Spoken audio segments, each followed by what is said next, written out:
রমজান কোনোভাবেই ব্যবসাকে বড় করার জন্য, ব্যবসা বেশি করার জন্য, ব্যবসাতে টাইম বেশি দেওয়ার জন্য আল্লাহ তাআলা রমজান দেন নাই।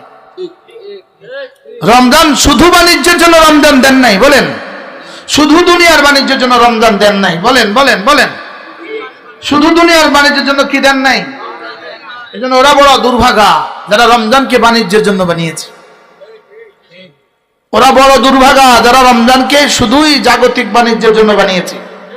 মুখস্থ করেন, ওরা বড় কি দুর্ভাগা যারা রমজানকে কি বানিয়েছে বলেন?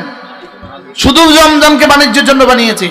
না, রমজান বাণিজ্যের জন্য আল্লাহ দেন নাই, রমজান দিয়েছেন আখিরাতের বাণিজ্যের জন্য। রমজান কেন দিয়েছেন বলেন? একে 70, সুবহানাল্লাহ। ফরজকে 70 গুণ, নফলকে ফরজের দামে দাম। আচ্ছা, আগামী 24 দিন পরে যদি বাংলার পৃথিবীর যদি আজকে আমেরিকা ঘোষণা দেয় 24 দিন পরে পৃথিবীর সব পেট্রোল আর ডিজেল 70 গুণে দামি হবে, সারা পৃথিবীতে আজকের এই দিনটা কেমন খুশির জোয়ার বইবে। আমরা গরিবরা দুঃখে কলজা ফেটে যাবে, আর বড় লোকরা খুশিতে কলজা ভাসে যাবে। বাস্তব না বাস্তব? যদি স্বর্ণ 70 গুণ বেশি দামি হয়, আমরা তো ধরা ছোঁয়ার বাইরে, আর তারা দামি হয়ে যাবে, তারা খুশিতে জোয়ার বয়ে যাবে। লেকিন রব আমাদের জন্য, আমাদের গরিবদের জন্য, আমাদের গরিব মুসলমানদের জন্য রব্বে কারীম রমজান রেখে দিয়েছেন 70 গুণে দামি বানাবার জন্য। সুবহানাল্লাহ। আল্লাহুম্মা বারিক লানা ফি রজব ওয়া শাবান ওয়া বাল্লিগনা রমাদান। যারা পারেন একটা বই কিনবেন, একটা বই। মিশরের এক লেখক ডক্টর রাগিব শারজানি, তার লেখা কিতাব বাংলা ছোট্ট একটা বই। এই রমজানেই হতে পারে তোমার শেষ রমাদান। পারে না? পারে না? কোন নিশ্চয়তা আছে রমজান পর্যন্ত আপনি হায়াত পাবেন? হ্যাঁ, এজন্য এখন থেকে দোয়া করা। আমি তো বলবো শুধু দোয়া শব্দ কেন, 2 রাকাত সালাত হাজত পড়া, এই জন্য আল্লাহ রমজান পর্যন্ত আমার হায়াত বাড়ায় দিও। আচ্ছা, আপনার ছেলেটা রমজানে আগামী 24 দিন পরে ও আমেরিকা যাবে, এই 24 দিন আপনার হায়াত কেমনে কাটে? কি পরিমাণ উচ্ছ্বাসে! 12 তারিখের জন্য যারা নির্বাচন করতেছে তারা এখন কেমনে কাটে দিন রাত? আচ্ছা, 12 তারিখ বিকেল বেলা সবাই খুশি হয়ে যাবে। হ্যাঁ বলো, একজনে কাঁদবে একজনে কি, আর যে হাসবে তার কি 5 বছরের জন্য নিশ্চিত, না মধ্যখানে আবার ভাগ্য যেতে পারে? বলেন না, বাস্তব না বাস্তব? লেকিন এখন কি পরিমাণ মেহনত, কি পরিমাণ মেহনত, অথচ কোনো নিশ্চয়তা নাই। 12 তারিখ পর্যন্ত সে বাঁচবে কিনা নিশ্চয়তা নাই, নির্বাচন হবে কিনা এই নিশ্চয়তাও নাই, এবং নির্বাচনে সে পাস করবে না ফেল করবে এই নিশ্চয়তাও নাই। লেকিন বলো তো বন্ধু, রমজানের 1ম তারিখে যদি মাগরিব পর্যন্ত হায়াত পেয়ে যাও, মাগরিব 70 গুণে দামি হবে, এতে নিশ্চয়তা আছে না নাই? লেকিন ইয়ালামুনা যাহিরান মিনাল হায়াতিদ দুনিয়া ওয়া হুম আনিল আখিরাতি হুম গাফিলুন। আল্লাহ তাআলা বলেন, এরা দুনিয়াকে কিভাবে বুঝে আর আখিরাতে কি পরিমাণ গাফেল। বাস্তব না বাস্তব বলেন? আরে 70 গুণ তো দূর কি বাত। যদি আজকের ডিজেল যদি 80 টাকা হয়, যদি 24 দিন পরে শুধু 60 টাকা বাড়ে, 60 টাকা, বাংলাদেশের সব ব্যবসায়ী আজকে বেচা বন্ধ করে দিবে। বাস্তব না বাস্তব? যদি শুনে 7 পয়সা বাড়বে, 7 পয়সা, আজকে বেচা বন্ধ করে দিবে। আজ থেকে দুরূদ শরীফ পড়বো 1000 বার, আল্লাহ 7 তারিখ, আল্লাহ 12 তারিখ, আল্লাহ 12 তারিখ। বাস্তব না বাস্তব? এটাকে আল্লাহ তাআলা ছবি আঁকছেন এভাবে, ইয়ালামুনা যাহিরান মিনাল হায়াতিদ দুনিয়া।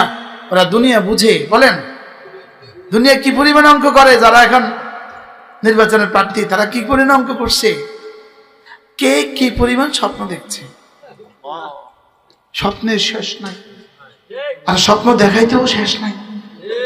আপনাদেরকে ভুয়া স্বপ্ন দেখাচ্ছে শুধু। কি পরিমাণ ভুয়া স্বপ্ন দেখাচ্ছে, কিন্তু কলিজা দুরু দুরুও করে। এই স্বপ্ন দেখে যদি যাই, এবার যদি ওই স্বপ্ন পুরা না করি, তাইলে আগের মতো ছাত্র জনতা হুজুর প্রত্যেকের কলিজা ডর আছে, প্রত্যেকের কলিজা ডর, প্রত্যেকের কলিজা কি আছে? ডর ঢুকছে, মোটামুটি ডর মোটামুটি ঢুকছে। চেহারা দেখলে বোঝা যায় এখন মতো উচ্ছ্বাস নেই, ডর ঢুকে গেছে। ঢুকছে না? ঢুকছে না? না, এদেশ আর কি নয় না, দুর্নীতি স্বর্গরাজ্য আর হবে না। চুরি ডাকাতি যা হয়ে গেছে হয়ে গেছে, সামনে আর হবে না, সামনে আর কি হবে না। এজন্য মেরে ভাইও, রমজান রমজান রমজান দোয়া করা, ফিকির করা, এখন থেকে মানসিকভাবে প্রস্তুতি নেওয়া। বলেন মানসিকভাবে কি নেওয়া? এই জন্যই তো রাসূল শাবানের সবচেয়ে বেশি রোজা রাখতেন। রোজার প্রস্তুতি রোজা দিয়ে, রোজার প্রস্তুতি কি দিয়ে? রোজা দিয়ে।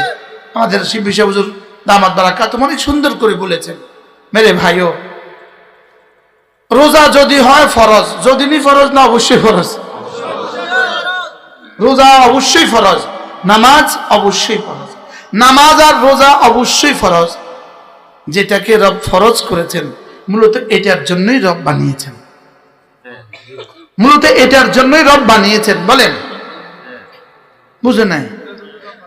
ইবাদত বলতেই শব্দ দুইটা, নামাজ আর রোজা। সুবহানাল্লাহ বলেন। ইবাদত বলতেই প্রথম শব্দ নামাজ, দ্বিতীয় শব্দ রোজা। বুঝেন নাই? ইবাদত বলতেই কি প্রথম শব্দ কি? নামাজ, দ্বিতীয় শব্দ কি? রোজা। যাকাত তো শর্ত সাপেক্ষে, হজ তো শর্ত সাপেক্ষে। তাহলে বোঝা গেছে আমাকে বানিয়েছে নামাজ রোজার জন্য। সুবহানাল্লাহ। কি হয় বুঝেন না? ওমা খালাকতুল জিন্না ওয়াল ইনসা ইল্লা লিয়াবুদুন। তাহলে আমি তরজমা করব নামাজ রোজার জন্যই বানিয়েছে। সুবহানাল্লাহ। এরা তো আর কিছু করতে হবে না, বাকিগুলো তো আছে। বাকিগুলো তো কি? বিশেষ করে কি? যেহেতু নামাজ সকলের জন্য, রোজা সকলের জন্য, যাকাত বিশেষ কিছু মানুষের জন্য, হজ আরো কিছু বিশেষ মানুষের জন্য। তাহলে আমার আর আপনার জন্য, সকলের জন্য কমন ইবাদত তিনটা, কালিমা, নামাজ, রোজা। সুবহানাল্লাহ। আমাদের জীবনের জন্য কমন ইবাদত কয়টা বলেন? কি কি? এবার দেখেন, নামাজ আর রোজা যেই বিষয়গুলো আল্লাহ তাআলা আমার উপরে ফরজ করেছেন, এগুলোকে আমাদের ভাষায় বলে মা'মুরে বিহ। মা'মুরে বিহ কি বলে? মা'মুরে বিহ। এগুলো আল্লাহর পক্ষ থেকে আদেশ। আল্লাহর পক্ষ থেকে কি? আদেশ। নামাজ, রোজা, হজ, যাকাত, পর্দা, এই সব হলো আল্লাহ তাআলার পক্ষ থেকে আদেশ। এখন একটা প্রশ্ন, হুজুর আদেশ করলে কি পরিমাণ সওয়াব হয়, আর আদেশ ছেড়ে দিলে কি পরিমাণ গুনাহ হয়? প্রশ্ন করেন তো। আদেশ করলে কি পরিমাণ নেকি হয়, আর আদেশ ছেড়ে দিলে কি পরিমাণ গুনাহ হয়? বলেন না, বলেন না, প্রশ্নটা করেন না। আদেশ মানলে কি পরিমাণ সওয়াব হয়, আর আদেশ ছেড়ে দিলে? তাহলে নামাজ কি? আদেশ। রোজা কি? আদেশ। বলেন আদেশ। আদেশ আদিষ্ট বস্তু। নামাজ আর রোজা আদিষ্ট বস্তু, যাকাত আদিষ্ট বস্তু, হজ আদিষ্ট বস্তু, বাকি শর্ত সাপেক্ষে। পর্দা আদিষ্ট বস্তু,